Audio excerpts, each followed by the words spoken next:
Hello buddies, good afternoon all. This is Kuleep, your English educator. Now, तो आज हमें क्या करना है? We'll do Act 1, Scene 1, 2 और 3 हम लोग कर चुके थे. We'll do today Act 1, Scene 4 से. Okay, so Scene 4 से हमें करना है. Now, we have seen Act 1 में क्या हुआ. Act 1 में जो witches हैं उनके बारे में हमें इंट्रोड्यूस कराया गया. हमने witches को देखा. Witches जो है कुछ प्लान कर रही होती हैं. ठीक है.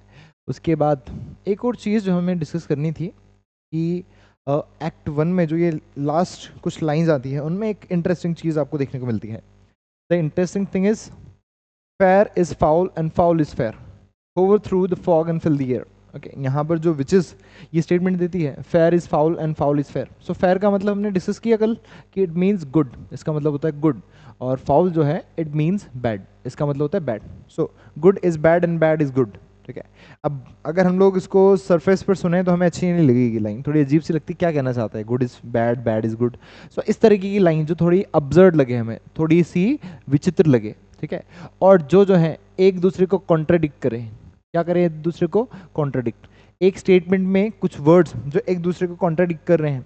ओके, और वो जो स्टेटमेंट है वो हमें थोड़ी अब्सर्ड लग रही है, तो वहां पर जो लिटरेरी डिवाइस यूज होता है उसको हम लोग क्या बोलते हैं? It is called paradox. इसको हम लोग बोलते हैं पैराडॉक्स. तो यहाँ पर इन लाइंस में पैराडॉक्स का यूज हुआ है. एक्ट 1 की कुछ लास्ट लाइंस की हम लोग बात कर रहे हैं, लास्ट कैंटो की बात कर रहे हैं. Okay, so this is the thing जो हमें डिस्कस करनी थी. अब आगे देखिए, हम आते हैं scene number 3 we have done. Now let's see scene number 4. तो fourth. Okay, this is the scene 4th. Forest, the palace. Okay, now scene 4th में कहाँ का सीन दिखाया जाता है? फॉरेस्ट, जो कि पैलेस है किसका? किंग डंकन का. तो किंग डंकन का जो पैलेस है उसका नाम है फॉरेस्ट. यहाँ से जो है स्टोरी स्टार्ट होती है. आइए देखिए. So forest, the palace. Palace की बात है, फॉरेस्ट की बात है. कौन को दिखाई देता है? Flourish, enter Duncan, Malcolm, Donalbain, Lennox and attendants. जो पूरी ट्रेन है डंकन की वो आती है. ठीक है. तो सब लोग आते हैं सीन 4th में फॉरेस्ट पर, जो उसका कासल है. नेक्स्ट देखिए, डंकन कहता है इज एग्जीक्यूशन डन ऑन कॉर्डर. क्या कॉर्डर पर एग्जीक्यूशन हो गया है? कॉर्डर कौन है? Thane of Cawdor, that is Macdonwald. Okay, thane of Cawdor. Thane of Cawdor का एग्जीक्यूशन हो गया है. Are not those in commission yet return. Thane of Cawdor जो है उसको हमने एग्जीक्यूशन के लिए जिन लोगों को भेजा वो आया नहीं है वापस, ऐसा डंकन पूछता है. सो डंकन बहुत ब्रीवली पूछता है, बहुत जो है अपने एटीट्यूड से पूछता है. ही इज अ किंग, सो अपने एटीट्यूड से पूछता है वो, क्या कॉर्डर का एग्जीक्यूशन करने के लिए जो लोग गए हैं वो आए नहीं है अभी तक, ऐसा वो कहता है. नाउ मैल्कम, मैल्कम जो उसका बेटा है वो कहता है my liege my lord, my liege my lord, they are not yet come back. अभी तक वो वापस नहीं आए. But I have spoke with one that saw him die. लेकिन मैंने एक से बात की है जिसने उसको मरते हुए देखा. मतलब इन्होंने एग्जीक्यूशन के लिए जो लोग भेजे हैं उनके अलावा भी राजा जो है अपने डिटेक्टिव्स को भेजा करते थे, सो दैट देख के आ तो कहीं वो लोग संधि ना कर ले, उसको जो है छोड़ ना दें वो लोग. सो मैंने उस व्यक्ति से बात की जिसने उसको मरते हुए देखा है. हु डिड रिपोर्ट, जिसने मुझे बताया है that very frankly he confessed, कि उसने बहुत फ्रैंकली, बहुत खुलेपन से कन्फेस किया. किसने? थेन ऑफ कॉर्डर ने जो है कन्फेस किया हिज ट्रीजन, अपने ट्रीजन को. ट्रीजन मतलब देशद्रोह, अपने देशद्रोह को उसने जो है एक्सेप्ट किया. Next, implored your highness pardon. और उसने आपकी, हाइनेस मतलब राजा जो किंग है, सो आपकी उसने पार्डन भी मांगी है, क्षमा याचना भी की है कि राजा मुझे माफ कर दें. And set fourth a deep repentance, और एक डीप गहरा पश्चाताप भी उसने जो है शो किया है. Nothing in his life became him like the living it. उसने अपने जीवन में कभी भी इतना महान काम नहीं किया जितना उसने जाते हुए किया, मरते हुए किया. He died as one that had been studied in the death to throw away the dearest thing he owed, as it were a careless trifle. अब समझिए, he died as one that had been studied in his death. मतलब वो ऐसी मौत मरा है जिस पर स्टडी करने का जो है विषय है. मतलब वो जो मौत मरा है वो स्टडी करने का विषय है, बहुत अच्छा विषय है, बहुत गहन स्टडी का विषय है, उसको देखना चाहिए था जब वो मर रहा था. To throw away the dearest thing he owed, as it were a careless trifle. छोटी मोटी चीज़ों के लिए उसने इतना बड़ा जो है त्याग किया, इतनी बड़ी चीज़ें उसने त्याग दी, इतनी बड़ी चीज़ें उसने छोड़ी. थेन ऑफ कॉर्डर का जो क्या बोल सकते हैं हम लोग टाइटल था वो उसने छोड़ने का जो है सोच लिया. ठीक है, छोटी मोटी चीज़ों के लिए, ठीक है, राइवल के लिए, ट्रीजन के लिए, देशद्रोह के लिए, ऐसा वो कहता है ना Duncan. There is no art to find the mind's construction in face. क्या कहता है वो, ऐसी कोई कला नहीं है जिससे हम किसी व्यक्ति के फेस पर जो भाव आ रहे हैं उनको हम पढ़ सकें। ऐसी कोई कला नहीं है, कोई नहीं जानता कि इसके मन में क्या चल रहा है। He was a gentleman on whom I built an absolute trust। वो एक जेंटलमैन था जिस पर मैंने एब्सोल्यूट ट्रस्ट, कंप्लीट ट्रस्ट किया, पूरा भरोसा किया। एंटर मैकबेथ बैंको, बैंको मैकबेथ रॉस एंड एंगस आते हैं, ठीक है। रॉस और एंगस जो हैं ये कहीं के थेन हैं, okay. Ross is a thane of 5। Macbeth और बैंको दोनों आते हैं, बोथ आर जनरल, और अब मैकबेथ जो है वो थेन ऑफ कॉर्डर बन चुका है, इसको पता चल गया है कि वो थेन ऑफ कॉर्डर है। रॉस और एंगस ने ही उसको बताया है। नाउ ओ वर्दियस कजिन, अरे मेरे दोस्त, मेरे प्रिय दोस्त, ठीक है। अब कजिन मतलब यहाँ पर फ्रेंड, साथी, ये सब सेंस दे रहा है ना, इट्स नॉट चाचा का बेटा है। Next, the sin of my ingratitude even now was heavy on me. ये जो सिन है, ये जो इनग्रेटिट्यूड का भाव है वो मेरे मन में अभी भी बैठा हुआ है। मुझे ऐसा लगता है कि मैंने तुम्हारे साथ इनग्रेटिट्यूड किया, अभी मैं तुम्हें ढंग से धन्यवाद नहीं कह पा रहा हूँ। ऐसा हो गया था, मतलब तुमने किया इतना काम, महान काम है कि मैं तुम्हारे काम के एवज में तुम्हें धन्यवाद नहीं कर पा रहा हूँ, ऐसा। Thou art so far before that swiftest wing of recompense is slow to overtake thee। ठीक है, तुम्हारा जो आर्ट है वो इतना बियॉन्ड है, फार बियॉन्ड है। मैं तुम्हारे किए हुए कार्य को जो है अभी तक नहीं समझ पा रहा हूँ कि मैं किस तरीके से इसको धन्यवाद करूँ, ठीक है। ऐसा डंकन कहता है। किंग डंकन सेज कि मैं अभी भी नहीं समझ पा रहा हूँ तुम्हें किस तरीके से धन्यवाद कहूँ, ठीक है। ये बात वो कहता है। सेकंड, Am I online ना? Okay okay okay, now I got it ना। चलो, सो वो कहता है कि मैं जो है समझ नहीं पा रहा हूँ तुम्हें किस तरीके से धन्यवाद करूँ। Would thou hadst less deserve that the proportion of both thanks and payment. ठीक है, तुम इतने डिजर्विंग हो कि मैं तुम्हें जो है थैंक यू भी बोल दूँ और तुम्हें कुछ पे भी कर दूँ तो भी कम पड़ेगा। मेरा जो थैंकफुलनेस है वो कम पड़ेगा। माइट हैव बीन माइन, ठीक है, only I have left to say. काश मेरे पास कुछ तरीका होता जिससे मैं तुम्हें पे भी कर पाता और धन्यवाद भी कह पाता।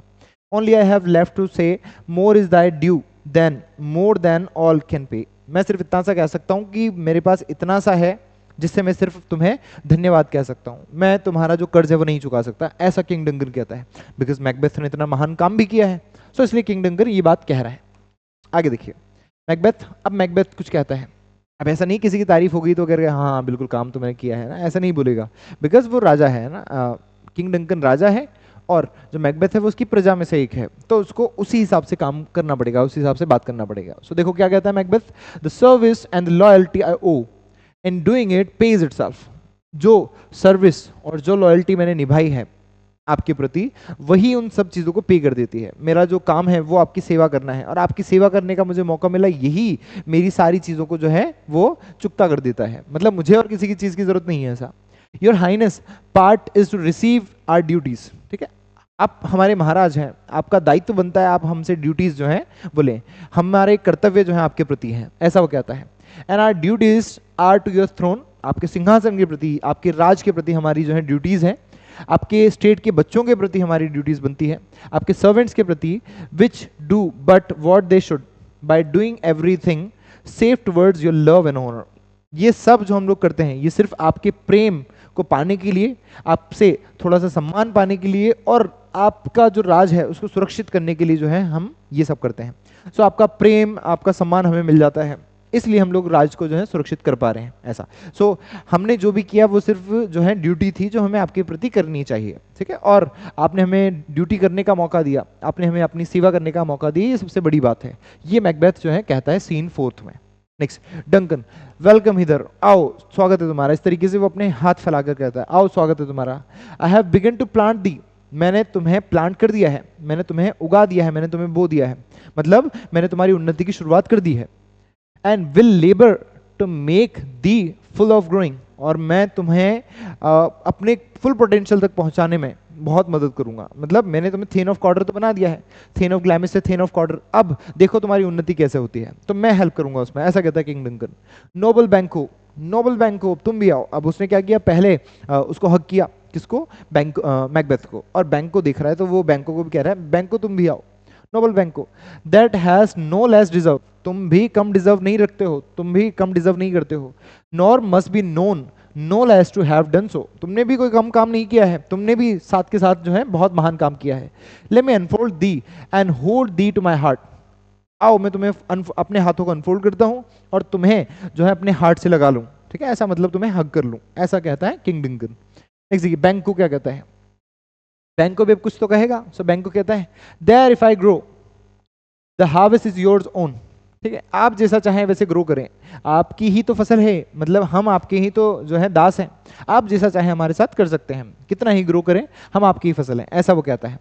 नेक्स्ट देखो डंकन कहता है माई प्लेंटियस जॉयस, अरे मेरे खुशी के पात्र, मतलब बहुत जो है खुशी के पात्र हो तुम मेरे। Wanton in fullness seek to hide themselves in drops of sorrow, ठीक है, तुम वो हो जो मुझे ड्रॉप्स ऑफ सॉरो जो है ला दे रहे हो मेरी आंखों में, मतलब जो मुझे खुशी है वो इतनी खुशी है तुम दोनों को देखकर कि मेरे आंखों से आंसू आ रहे हैं, ऐसा कहता है किंग डंकन। सन्स, सभी बेटों, मतलब उसके दो बेटे हैं, दैट इज मैल्कम और डोनाल्ड बेन, वो उनसे कहता है सन्स, किन्समैन, सारे मेरे रिश्तेदार, सब सुने, थेन्स, सारे जो थेन्स हैं, सारे जो नॉबल्स हैं, and you whose places are the nearest, और वो सब लोग जिन सभी का जो जगह है, जिन सभी का स्थान मेरे हृदय के बिल्कुल करीब है, वो सब सुने। Know we will establish our state upon our eldest Malcolm, अब मैं अपना जो राजपाट है ये मैल्कम को देना चाहता हूँ, वो ऐसा कहते हैं। मेरा राजपाट कौन संभालेगा, मैल्कम संभालेगा, जो कि डंकन का सबसे बड़ा बेटा है। whom we name hereafter the prince of Cumberland, जिसे हम लोग अब प्रिंस ऑफ कम्बरलैंड कह के पुकारेंगे, मतलब वो अपने बेटे मैल्कम को जो है प्रिंस ऑफ कम्बरलैंड का खिताब दे देता है। कब देता है, सीन 4 में, ठीक है, ये ध्यान रखना है। एक्ट 1 सीन 4 में डंकन जो है अपने बेटे मैल्कम को कम्बरलैंड का, प्रिंस ऑफ कम्बरलैंड का खिताब दे देता है, बिकॉज इसी के बाद वहां पर राजा बनते हैं स्कॉटलैंड में, okay, like this. Which honour must not accompanied invest him only but signs of nobleness like stars shall shine, ठीक है, जहां पर वो सिर्फ ऑनर नहीं प्राप्त करेगा, सम्मान नहीं प्राप्त करेगा, लेकिन उसके साथ कौन कौन सी होगी, उसके साथ नोबलनेस भी आएगी, उसमें स्मार्टनेस होगी, ठीक है, नोबिलिटी आएगी, जेंटल पर्सन जो है वो बनेगा, और सितारों की तरह वो चमकेगा, ठीक है, जहां पर वो प्रिंस ऑफ कम्बरलैंड बन रहा है वो चमकेगा। ऑन ऑल डिजर्व्स, और जितने भी डिजर्व करते हैं उन्हें कुछ ना कुछ मिलेगा, मतलब वो क्या कहता है सभी लोगों से, मेरे बेटे जो है, मेरा जो बेटा है वो कुछ ना कुछ सीखेगा, आप लोगों से सम्मान प्राप्त करेगा, सिर्फ सम्मान नहीं प्राप्त करेगा, काफी कुछ सीखेगा, और साथ ही में जो भी लोग डिजर्व करते हैं उन्हें कुछ ना कुछ दिया जाएगा, ऐसा वो कहता है। बिकॉज हो सकता है ना कि लोगों के मन में आ जाए, यार ये मैकबेथ को तो इतना सम्मान मिल रहा है, बैंकों को सम्मान मिल रहा है, हमें कुछ नहीं मिल रहा, हमने भी तो वॉर लड़ी है। तो वो कहता है कि सब जो जो डिजर्व करते हैं उन सबको कुछ ना कुछ मिलेगा। तो जो अच्छा एडमिनिस्ट्रेटर होता है उसको ये सारे गुण पता होते हैं, वो सभी को जो है इक्वली ट्रीट करता है। यहां पर देखो, from hence to Inverness and bind us further to you. अब क्या कहता है, अब यहां से हम लोग इन्वर्नेस चलेंगे। इन्वर्नेस क्या है, Inverness is the palace of Macbeth, Macbeth के पैलेस की बात हो रही है। अब हम यहां से इन्वर्नेस चलेंगे, मैकबेथ हम ले लो, and bind us further to you, और हम तुमसे पहले वहां पर पहुंच जाएंगे, ऐसा वो कह रहा है मजाक मजाक में कि मैं चाहता हूं कि आपसे पहले वहां पर पहुंचो। मैकबेथ कहता है the rest is labour, the rest is labour which is not use for you, ठीक है, वो चीज जो आपके काम ना है वो तो फालतू मेहनत है। मैकबेथ क्या कहता है, वो चीज जो आपकी सेवा में काम ना है महाराज, वो तो फालतू मेहनत है। I will be my self the harbinger, मैं अपने आप हार्बिंजर बनूंगा, हार्बिंजर मतलब मैसेंजर, दूत बनूंगा, मैं घर तक जाकर ये संदेश जो है अपनी लेडी को दूंगा। And make joyful the hearing of my wife with your approach, कि आप आने वाले हैं, इस चीज की खुशखबरी मैं अपनी वाइफ को खुद जाकर दूंगा, ठीक है, मतलब आपके लिए तो मैं मैसेंजर का भी काम करूंगा, मैं जाऊंगा अपनी वाइफ के पास और उनको बताऊंगा कि महाराज हमारे घर आ रहे हैं। सो हमली टेक माई लीव, सो मुझे आज्ञा दीजिए मैं चलता हूं, ऐसा वो कहता है। तो मैं अपने घर जाकर जो है बता दूं अपनी वाइफ को कि महाराज आ रहे हैं, ऐसा कह के वो चला जाता है ना।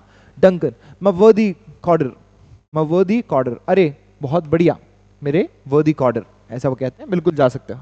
मैकबेथ असाइड, मैकबेथ खुद से ही कुछ कहता है, असाइड भी लिटरेरी टर्म है, मैंने आपको बता दिया है और मैं वापस बताता हूँ। असाइड एक ऐसा कमेंट होता है जब पर्सन बात खुद से कर रहा होता है और वो बात सिर्फ ऑडियंस सुन पा रही होती है और कहीं नहीं सुनता है। तो द प्रिंस ऑफ कम्बरलैंड, उसको प्रिंस ऑफ कम्बरलैंड बना दिया, किसको, मैल्कम को। That is a step on which I must fall down, यही वो स्टेप है जिस पर मैं गिर सकता हूँ, ठीक है, यही वो स्टेप है जिस पर मैं मात खा सकता हूँ। और एल्स ओवरलैप, या फिर मुझे इसको ओवरलैप करना पड़ेगा। आप समझो क्या कहना चाह रहा है वो, कि देखो ये मान लो एक काइंड ऑफ सीढ़ियां हैं, ओके, और यहाँ पर जो है राजा बैठता है। ओके, अब यहाँ पर हुआ क्या कि इसके तुरंत पहले वाली जो सीढ़ी है इट इज प्रिंस ऑफ कम्बलैम, फिर उसके बाद जो है उसको राजा बनाया जाता है। राजा तो कौन बना हुआ है, डंकन, लेकिन प्रिंस ऑफ कम्बलैंड किसको बना दिया उसने, मैल्कम को। तो ये कहना चाहता है कि मुझे राजा बनने से पहले प्रिंस ऑफ कम्बलैंड जो है वहां तक पहुंचना था, लेकिन अब मैं पहुंच नहीं पाऊंगा बिकॉज वहां तो मैल्कम को बिठा दिया। तो मुझे क्या करना पड़ेगा, या तो मैं यहीं से वापस लौट जाऊं, हार मान जाऊं कि ये प्रिंस ऑफ कम्बलैंड बन गया, मुझे तो राजपाट मिलना नहीं, और या फिर मैं क्या करूं, सीधा इसको ओवरलैप करके इसके ऊपर से जाकर डंकन को ही किल कर दूं। ठीक है, तो यहां पर उसके अंदर थॉट आने लग रहा है डंकन को किल करने का। तो या फिर मैं उसके ऊपर से चला जाऊं, for in my way it lies, मेरे जो तरीके हैं वो मुझे देखने पड़ेंगे। स्टार्स हाइड योर फायर्स, वो क्या कहता है, स्टार्स तुम अपनी रोशनी छुपा लो। Let not light see my black and deep desires, मेरे अंदर जो बहुत काली और गहरी डिजायर्स जाग रही हैं, बहुत नेगेटिव डिजायर्स, जो मेरी नेगेटिव इच्छाएं हैं, उन्हें तुम किसी को मत दिखने दो। स्टार से कहता है वो कि स्टार्स तुम सारे जो है छुप जाओ, रोशनी ना हो, ताकि कोई मेरे अंदर के जो विचार हैं वो देख पाए, मेरे अंदर के विचार कोई ना देख पाए, बिकॉज वो डंगन को किल करने के बारे में सोच रहा है। The eye wink at the hand yet let that be which the eye fears. ठीक है, आंखें जो हैं, जो आंखें झपक रही हैं, पलकें जो है मेरी झपक रही हैं, जो मेरे हाथों को देख पा रही है, मैं नहीं चाहता कि मेरे हाथों से ये कोई ऐसा काम करवा दे जिनसे मेरी आंखें ही जो है ना देख पाए, मतलब ऐसा काम मैं ना कर दूं जिनसे मेरी आंखों को डर लग रहा है, जो मेरी आंखें भी ना देख पाए। ठीक है, कहीं मैं राजा को किल ना कर दूं, ऐसा वो सोच रहा है। When it is done to see, और जब मैं ये काम करूं तो मेरी आंखें खुद की ही जो है उस चीज को ना देख पाए, मैं ऐसा काम ना कर दूं। डंकन कहता है, वो चला जाता है, चला गया मैकबेथ। अब डंकन कहता है, ट्रू वर्दी बैंको, अरे बैंको ये तो सच बात है, he is full of valiant, ये तो साहस से भरा हुआ है, वैलियंट मतलब साहस, वो तो बहुत साहसी है। And in his commendation I am fed, और उसके कमांडेशन में मुझे बहुत अच्छा लगा। ठीक है, ऐसा कहता है डंकन बैंको से। It is a banquet to me, और उसको देखना, उसको मिलना मेरे लिए बैंकेट जैसा है, दावत जैसा है, उसकी तारीफें सुनना मेरे लिए दावत जैसा है, मतलब बहुत अच्छा आदमी है। डंकन जो है मैकबेथ की तारीफ कर रहा है, लेकिन ये इसके लिए ड्रामेटिक आयरनी सिद्ध होने वाली है। क्या सिद्ध होने वाली है, ड्रामेटिक आयरनी। अब ड्रामेटिक आयरनी के बारे में थोड़ा समझिए। Dramatic irony a kind of irony जिसमें कोई कैरेक्टर कोई स्टेटमेंट देता है, लेकिन वो स्टेटमेंट जो है आगे जाकर अपोजिट सिद्ध होती है। कैसी सिद्ध होती है, अपोजिट सिद्ध होती है। और अपोजिट सिद्ध होने वाली ये किसको पता है, सिर्फ ऑडियंस को पता है। ठीक है, ऑडियंस को पता है कि भाई तू जो कह रहा है ना वो गलत कह रहा है, तेरे को निपटा देगा ये आदमी, है ना, ये तारीफें कर रहा है, लेकिन बाद में क्या होगा, मैकबेथ जो है इसको किल कर देगा। यानी it is a dramatic irony. अगर हम एज अ ऑडियंस जब इसको पढ़ रहे हैं, हमें तो पता है कि मैकबेथ जो है वो डंकन को किल कर देगा, सो हमें पता है कि क्या होने वाला है, ये जो स्टेटमेंट है सारी अपोजिट हो जाएंगे आगे, तो इसी को बोलते हैं ड्रामेटिक आयरनी। किसी स्पीकर के द्वारा कही गई बातें बाद में जो है वो अपोजिट सिद्ध हो जाए, that is called dramatic irony. Statement contradict करें। लेट्स आफ्टर हिम, चलो उसके पीछे चलते हैं, बिकॉज वो तो चला गया मैकबेथ, अब उसके पीछे चलते हैं। Whose care is gone before to bind us welcome. ठीक है, जो कि बहुत परवाह के साथ, बहुत लगाव के साथ जो है गया है हमें वेलकम करने के लिए, वो पहले ही हमसे पहुंच जाएगा हमें वेलकम करने के लिए। इट्स अ पियरलेस किंसमैन, ये एक बेजोड़ रिश्तेदार है मेरा, बेजोड़ किंसमैन है, बेजोड़ कोर्टियर है मेरा, दरबारी है। सो ये जो मैकबेथ है वो मेरा पियरलेस, बेजोड़, जिसका कोई जवाब नहीं है, जिसका कोई सानी नहीं है, ऐसा जो है सदस्य है मेरे दरबार का। फ्लरिश एक्सुएंट, सब लोग जो है चले जाते हैं, सारे इधर उधर बिखर जाते हैं, सब चले जाते हैं, मतलब स्टेज खाली हो गया, यानी सीन खत्म। नाउ सीन नंबर 5, यहां पर जो है सबसे इंपॉर्टेंट सीन है, that is seen number 5। Okay,